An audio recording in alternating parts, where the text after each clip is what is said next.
Alright guys, in this video we're talking about 4.3, the normal distribution.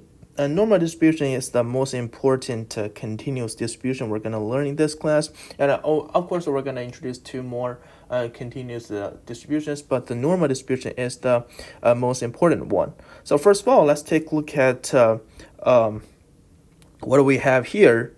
What we have here says that this is related to what we learned in chapter 1, I think.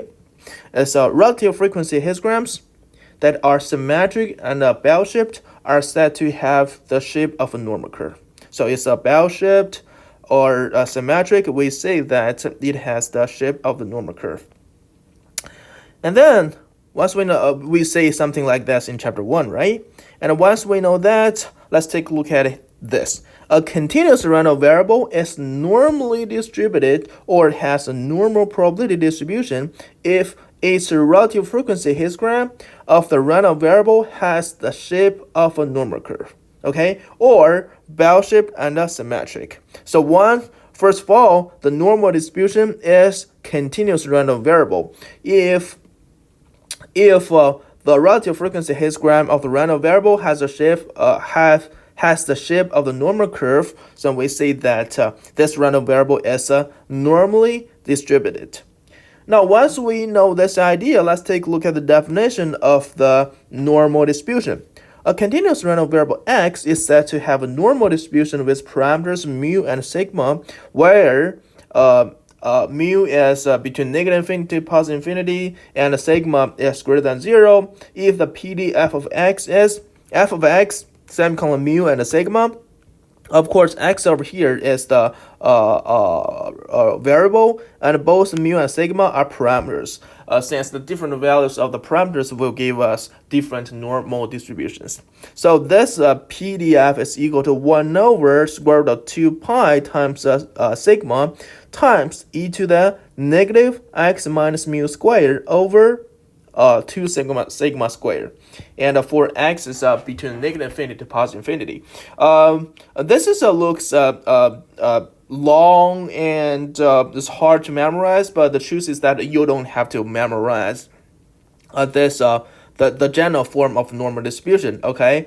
What you need to know is the property over here. First of all, the expected value of a normal distribution is equal to mu here. So this mu here is the expected value, and the sigma here represents the variance.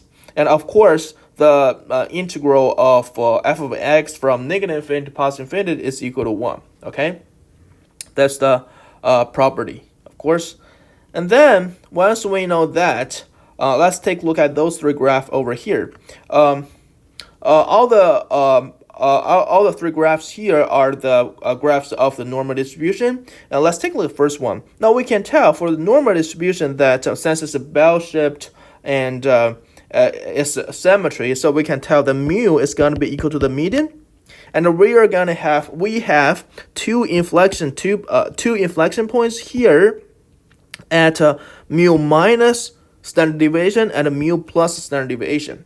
So the reason why they call it inflection point is because that the concavity of this curve changes at those 2 points.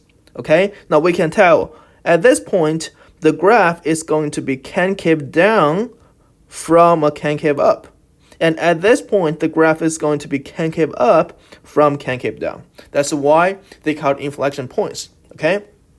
And then let's take a look at this graph over here. Now we can tell they got the same shape. Let's take a look at the value of the parameters. So for the first graph, it has a mu is equal to 0, standard deviation is equal to 1. And for the second one, the mu is equal to 3, and standard deviation is 1. Now we can tell they got the same standard deviation, and the only difference is the value of the mu. And we can tell that we can shift the first.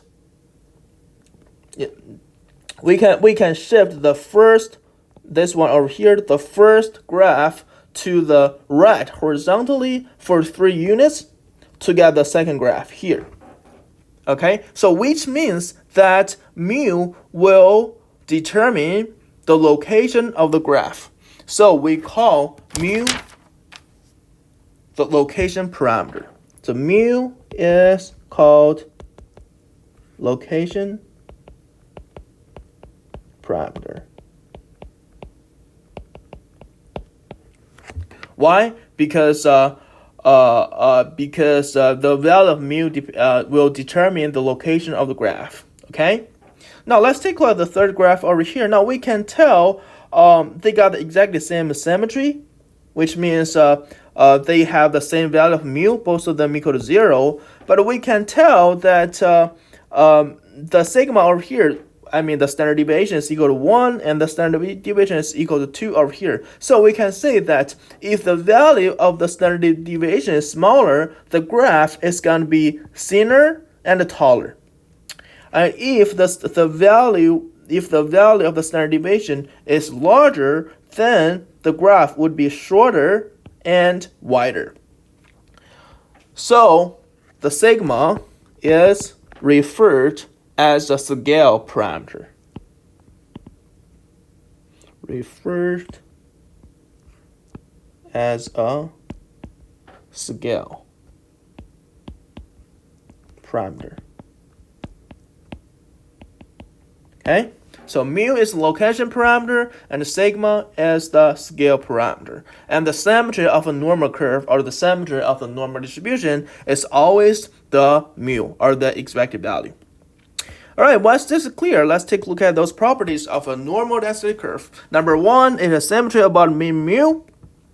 That's what I just mentioned. Number two, because mean is equal to median is equal to the mode, the curve has a single peak and the highest point occurs at the axis equal to mu, since it's a symmetry, and the highest frequency occurs at the axis equal to mu. It has inflection points at mu plus sigma and mu minus sigma. Okay, as what I just mentioned. Number four, the area under the curve is equal to 1 because this is the most important property of the PDF in general. The sum of all probabilities is equal to 1. Number 5, the area under the curve to the right of the mu equals the area under the curve to the left of mu, which is equal to 1/2. Because the normal curve is symmetry about mu, so to the left side of mu the area to the left side of mu would be equal to the area to the right hand side of mu. So each of them would be 1/2 and then 1/2 on the right. That's why. All right. Now, once this is clear, let's take a look at the standard normal distribution. So, since we have already know how to find the probability of interval of a continuous random variable, we just do the integration over the given interval here. So the computation of probability of x is greater than or equal to a, less than or equal to b, when x is a normal random variable with parameters mu and sigma, would be equal to the integral a from b, and this whole thing is the PDF of normal distribution and then dx. That's how we do it in general. But the problem over here, none of the standard integration techniques can be used to accomplish this. Instead, for mu is equal to 0 and sigma is equal to 1, this expression has been calculated using numeric techniques and tabulated for certain values of a and b. So this table can also be used to compute probabilities for any other values of mu and sigma under consideration. So in other words, if mu is equal to 0 and sigma is equal to 1, then we're going to have that this whole thing up here is going to be transformed to from a to b, and then 1 over square root of 2 pi. So we don't have to worry about the sigma because it's equal to 1 in this case. And then that would be equal times negative mu is going to be equal to 0. So we're going to have x squared on the top, and then sigma squared is 1 over 2, and then dx. Okay, so this is how the the inset part is the PDF of standard normal distribution. And we're going to take a look at the exact definition about that later. But so what we're talking about here is how to, don't worry. So we got definition here. The normal distribution with parameter values mu is equal to 0 and standard deviation is 1 is called the standard normal distribution. So in other words, standard normal distribution is just a special case of normal distribution. So if mu is equal to 0 and standard deviation is 1, it's called a standard normal distribution. A random variable having a standard normal distribution is called a standard normal random variable and will be denoted by z. So instead of x, we're going to use z over here. The PDF of z is equal to f of z semicolon 0 and 1 because 0 is the value of the mu and 1 is the value of the standard deviation sigma. So which is equal to 1 over square root of 2 pi times e to the negative z squared over 2, which is exactly the same thing as what we got over up here, but the only difference is that we use z for the standard normal random variable instead of x. All right, so the graph of f of z semicolon 0, 1 is called the standard normal curve. Its inflection points are 1 and negative 1 because we know that inflection points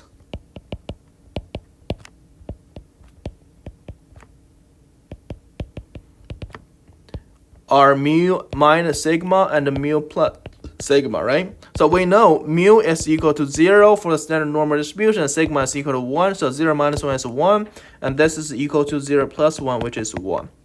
Okay? And of course, the CDF is a probability that the probability of z is less than little z, so that would be equal to negative into z, and the PDF dy. Okay? And we will denote it by phi z.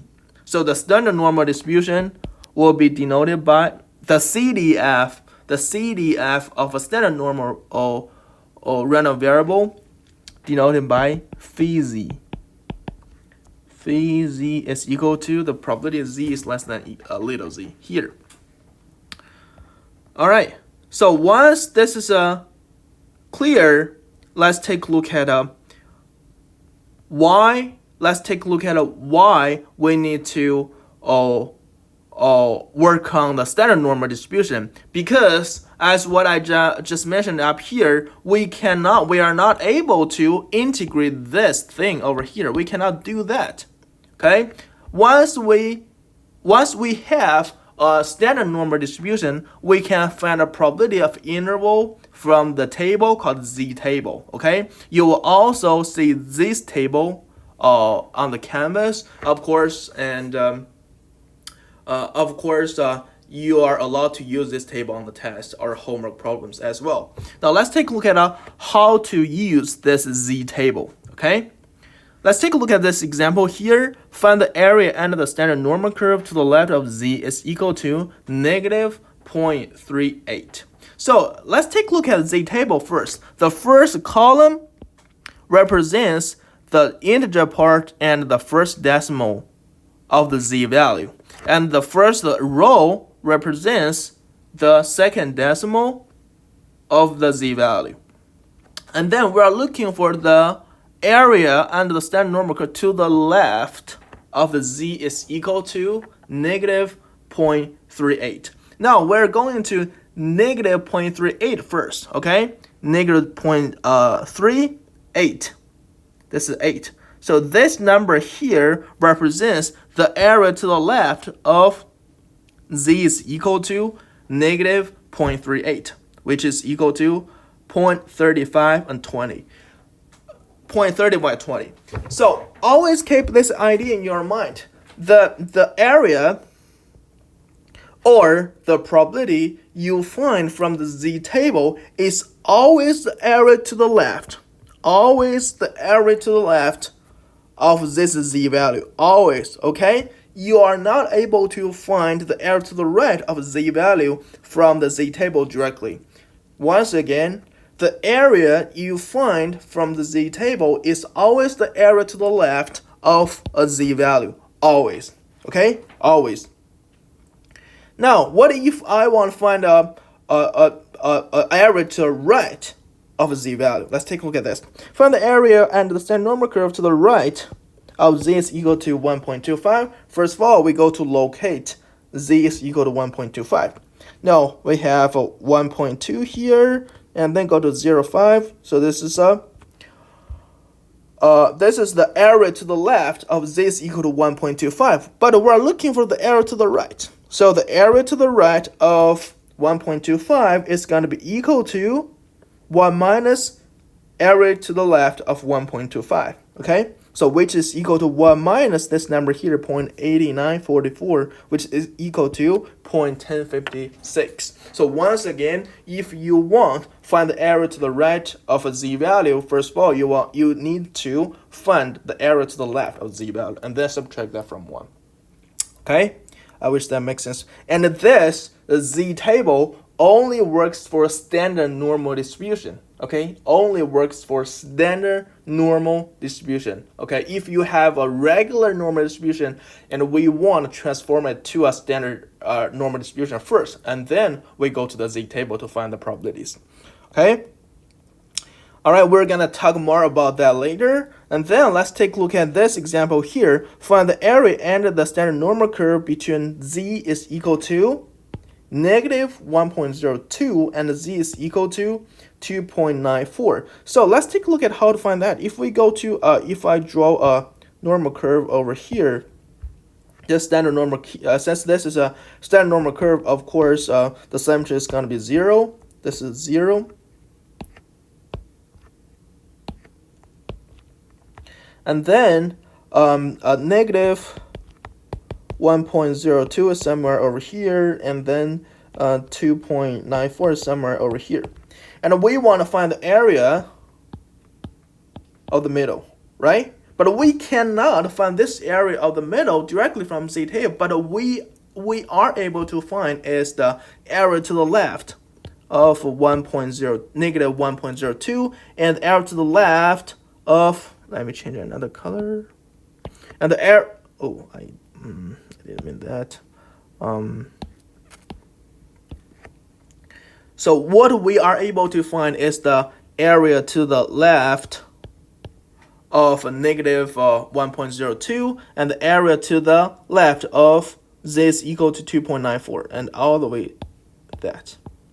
So if we want to find the area of the middle, we just need to do the subtraction.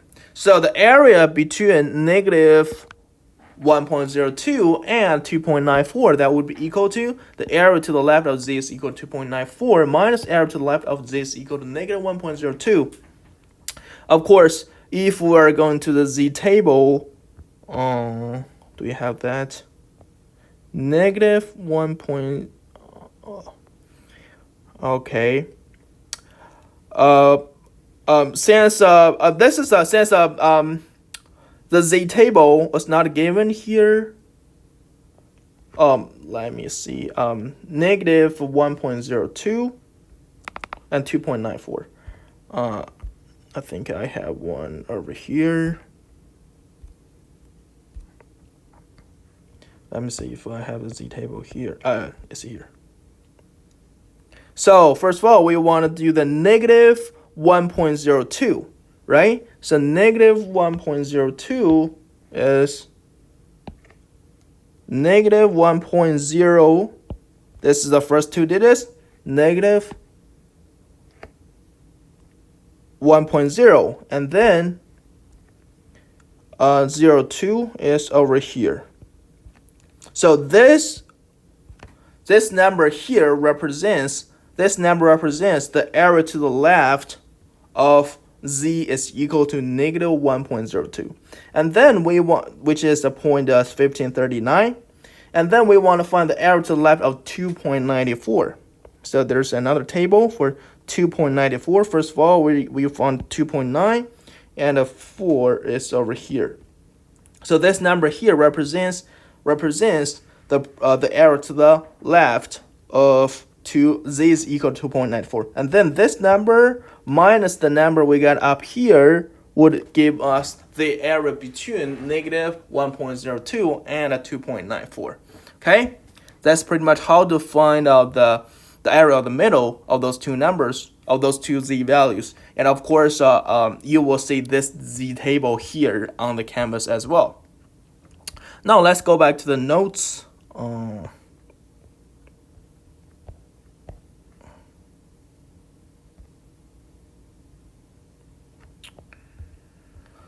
Right, so those two numbers are the same thing as what we just got from the z table. This is the area to the left of z is equal to 0.94, 0.9984 minus 0.1539. So this is 0.8445. All right. And once we know how to work with the z table, and that's very important because that's the way how we find the probabilities from a standard normal distribution. That's very, very important to know how to work with the z table. All right. Of course, can we find those probabilities from the calculator? Yes, I'm gonna make an extra video after this. Okay. But it is very important to know how to work with z table. All right. Once that makes sense to you, let's take a look at the notation here. Z sub half alpha. Okay. Z sub half alpha will denote the value on the z-axis for which alpha of the area under the z curve lies to the right of z sub half alpha. Okay. So if we have z sub alpha over here, this notation represents the area to the right of this z value is alpha. Okay, the shaded area is equal to z is greater than or equal to z sub alpha is equal to alpha. This notation is very important. Just always keep this idea in your mind. For example, z sub 0.1 captures upper tail 0.1, which means the area to the right of this z value is 0.1.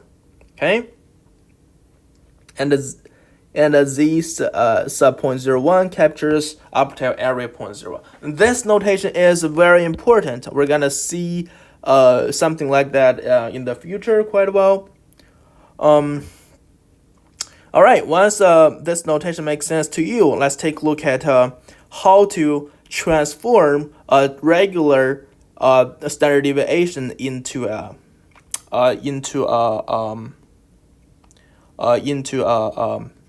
standard normal distribution. So when x follows a normal distribution with mu and sigma squared, this is just a regular normal distribution, probabilities involving x are computed by standardizing. Excuse me. The standardized variable is x minus mu over sigma. Okay, so we're gonna have z is equal to x minus mu over sigma. Okay, subtracting mu shifts the mean from mu to 0 and then divided by sigma scales the variable so that the standard deviation is 1 rather than sigma. Okay, of course, this whole thing follows a new standard normal distribution, which is 0 and 1. And this is a formula how to transform regular normal normal variable into a standard normal variable. Okay, z is equal to x minus mu over sigma. Now I just write down if x follows the regular normal distribution with mu and a sigma squared, and the standardizing you want to do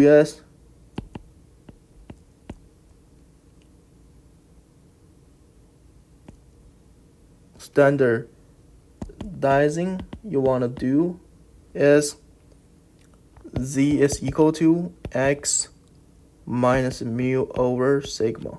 This follows a standard normal distribution. So this process is called standardizing. Okay. All right. Let's take a look at the proposition here. If x has a normal distribution with mean mu and a standard deviation sigma, then z is equal to x minus mu over sigma. Has a standard normal distribution. And of course, if we want to find the probability that x is greater than or equal to a, less than or equal to b, that would be equal to, we want to transform it into the a standard normal random variable. So what we will do is we just need to apply this formula over here. So we have x is greater than or equal to a, less than or equal to b. Okay. And we want to standardize this, right? So we need to apply z is equal to z is equal to x minus mu over sigma. So we want minus mu here, minus mu here, minus mu here. Since we're subtracting a number here, so it wouldn't change the direction of the signs here. And then we want divided by sigma, divided by sigma, divided by sigma, because the sigma is a standard deviation which is always positive, so we don't have to worry about changing the direction of the signs here. And of course, since x minus mu divided by sigma is equal to z, so this is z, so we're going to have z is greater than or equal to a minus mu over sigma, and less than or equal to b minus mu over sigma. Okay? And this is how we got this interval over here. So the probability x is greater than or equal to a, less than or equal to b, is equal to the probability z is greater than or equal to a minus mu over sigma, less than or equal to b minus mu over sigma. All right, so of course, this would be equal to that. We know that for the regular continuous distribution, we have the probability x is greater than or equal to a, less than or equal to b, is equal to f of b minus f of a, right? And since the standard normal, the CDF of the standard normal distribution is denoted by phi here. So this the probability of this interval is going to be equal to the phi of b minus mu over sigma minus the phi of a minus mu over sigma. Okay? Right. Of course, the probability x is less than a is going to be equal to phi a minus mu. Why? Because once again, what we need to do, just apply this formula over here. This relationship is super important. Okay, it's super important. So if we want to transform this x into z, what we need to do is, let me rewrite it. X is less than or equal to a. So we want a minus mu here. Of course, we got a minus mu here to keep the inequality equivalent. And then divide by sigma, right? So this would be equal to, since this is z, right? X minus mu over sigma is z. Z is less than or equal to a minus mu over sigma, right? So of course, this is the phi of a minus mu over sigma. That's how we got this thing here. And then what about this one? So we know that the probability x is greater than or equal to b is equal to 1 minus probability of x less than b, right? And this is equal to 1 minus the probability that x minus mu over sigma less than b minus mu over sigma. And then this is a 1 minus the probability of z is less than b minus mu over sigma, because once again, x minus mu over sigma is equal to z, which is a standard normal variable. So the whole thing, all the stuff we're doing here is standardizing the regular normal random variable, okay? So of course, this is equal to 1 minus phi b minus mu over sigma, as shown over here. Okay. All right. Once this makes sense to you, let's just take a look at this example over here. So I wouldn't read over the whole background information. So what we have is that this is a normal distribution, have mean 1.25, and the standard deviation is 0.46. In other words, we have x follows a normal distribution, and the mu is 1.25, and the variance would be 0.46 square. So we have mu is equal to 1.25, and the sigma is equal to 0.46. So the reason why we have square here, because we need a variance instead of standard deviation. And we want to find the probability that x is between 1 and 1.75. So once again, we cannot find the probability from a regular normal distribution, because we are not able to integrate the whole PDF thing as what we showed over here. I just want to mention this again. The reason why we have to go over the standard normal distribution is because we are not able to integrate this thing. We are not able to integrate this thing over here. Okay, that's why I need to do the standardization.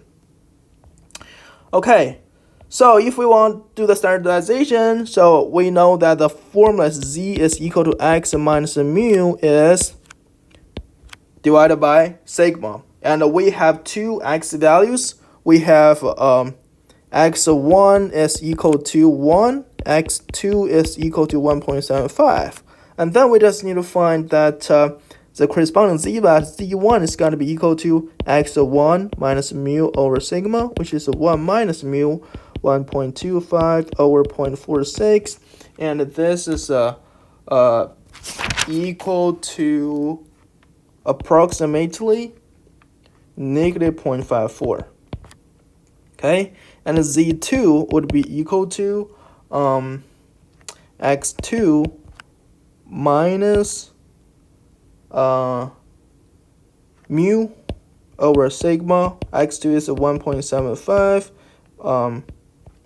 minus 1.25 over 0.46, which is approximately equal to 1.09.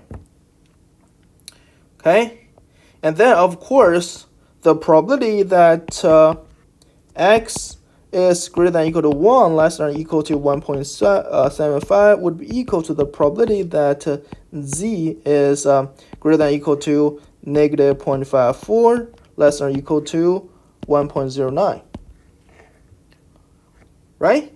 Because we have done the standardization over here already, and this would be equal to phi 1.09 minus phi negative 0.54, which means this is equal to the area to the left of 1.09 in the z table and the area to the left of negative 0.54 in the z table. Now let's take a look at how to find those two numbers. First of all, let's take a look at how to find this. So we go back to the z table. Z table is over here. So first of all, we want to find the average to the left of 1.09, right? 1.09.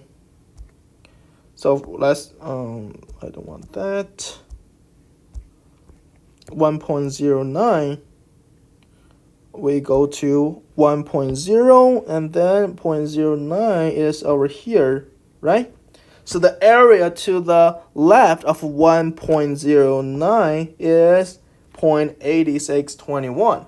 So once again, the area to the left of z is equal to 1.09 is 0.8621. And then we want to find the area to the left of negative 0.54. Negative 0.54, we go to here, negative 0.5, and 4 is over here. Okay, that's column for 0.04, negative 0.05. So this would be 0.2946. So that means the area to the left, the area, excuse me, the area to the left of negative 0.54 is 0.2946. All right, once we know those two numbers, we just need to bring it back to the problem we just talking about. So this would be equal to phi 1.09 is 0.8621 minus the phi negative 0.54 is 0.2946, and this would be equal to 0.5675. That's just how to find the probability of this interval. Okay, so once again, since we're not able to find the probability of this interval x is greater than or equal to 1 less than or equal to 1.75 directly, because we're not able to integrate the PDF and normal distribution, so we gotta standardize it. Okay, by applying the formula z is equal to x minus mu over sigma. Okay, once we got those two corresponding z values, we can convert the probability the probability x is greater than or equal to 1, less than or equal to 1.5 into a completely equivalent form, which is the probability z is greater than or equal to negative 0.54, less than or equal to 1.09. And then we can find those two numbers from the z table. All right, so that's pretty much the same thing as what this is the solution part. First of all, of course, we want to standardize this random variable by x minus mu divided by sigma, and we have negative 0.54 and 1.09. So if we want to find the probability z is greater than or equal to negative 0.54 and less than or equal to 1.09, we have this is equal to phi of 1.09 minus the phi of negative 0.54. And we got those two numbers, and the subtraction is equal to 0.5675, which is exactly the same thing as what we get up here. Right? I wish this makes sense to you. So this is a graph, okay? This is a graph, how we explain it in a graph. So since this is a regular normal curve, with mu as 1.25, we can tell the symmetry is 1.25, right? And then we want to convert it to a z curve, from a regular normative to a z curve by applying the formula once again. Z is equal to x minus mu over sigma. So the reason why I keep writing this thing down again and again is because this is super important to understand the standardization we're talking about here. All right, once this is clear, let's take a look how to find the probability that x is greater than 2. So same thing, right? Same thing. So we do the standardize by applying the formula z is equal to z is equal to x minus mu over sigma here.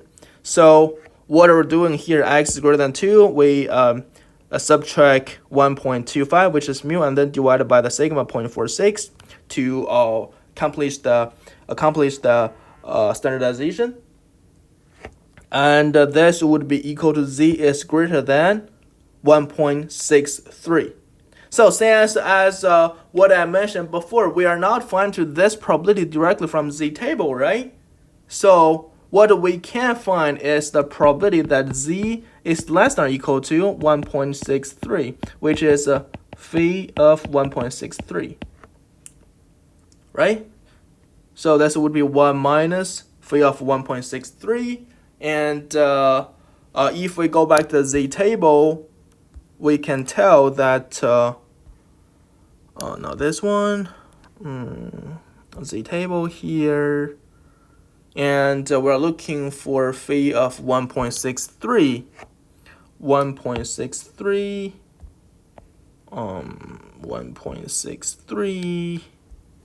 1.6, and 3 is over here. So the error to the left of 1.63 is 0.9370. And then we subtract that from 1 to get the probability that x is greater than 2, which is equivalent to the probability that z is greater than 1.63. This is 1 minus point, what is that? 9484, which is 0.0516. Okay, so that's pretty much how to find this, how to figure out this problem. All right, this is the most important thing, and the standardization, this thing here, is the most important thing in this section. Okay, and the reason why we need to do that is because that we are not able to integrate the PDF of regular normal distribution. Okay, and this is about the empirical rule. So of course, the reason why they're called empirical rule is because they're coming from the experience. Okay, if the population a distribution of variable is approximately normal, then roughly, so we're talking about roughly 68% of the values are within one standard deviation of the mean, and then roughly 95% of the values are within two standard deviations of the mean, roughly 99.7% of the values are within three standard deviations of the mean. Okay, they're coming from the experience, and I want to explain why how we got those three numbers, because they're coming from the experience. Okay.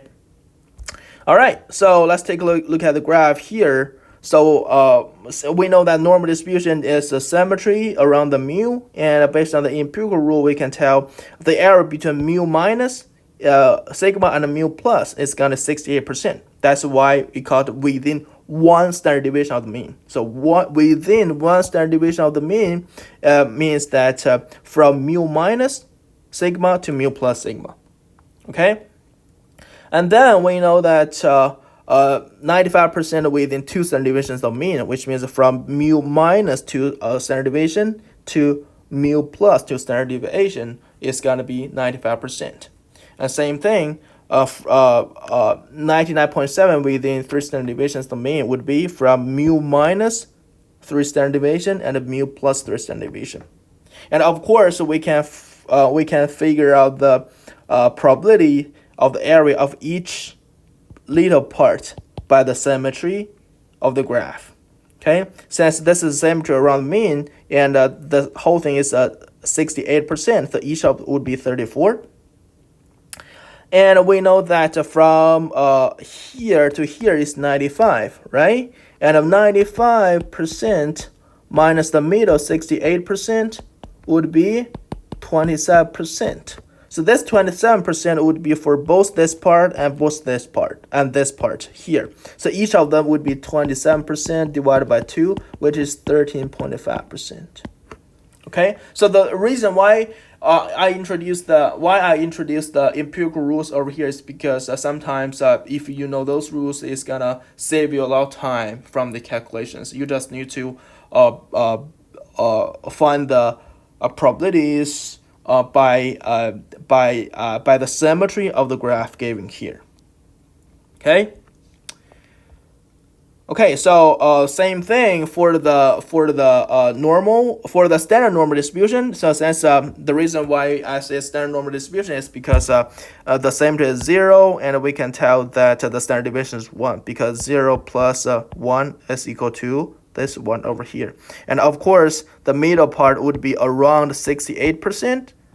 So of course, what given here, if you add those two numbers together, it's going to be 68.26%. But 68.26%. But that's why I mentioned that it is roughly saying is 68%. Okay. And this is roughly, this part is 13.5, and this is 13.5, and so forth. All right, that's pretty much all about this section 4.3. And the most important thing is this part is the standardization of a regular normal distribution. You gotta know how to transform a regular normal distribution to a standard normal distribution. And of course, it's gonna be really helpful if you know the empirical rule here. Sometimes it's gonna save you a lot of time from the calculation. All right, that's pretty much all about this video.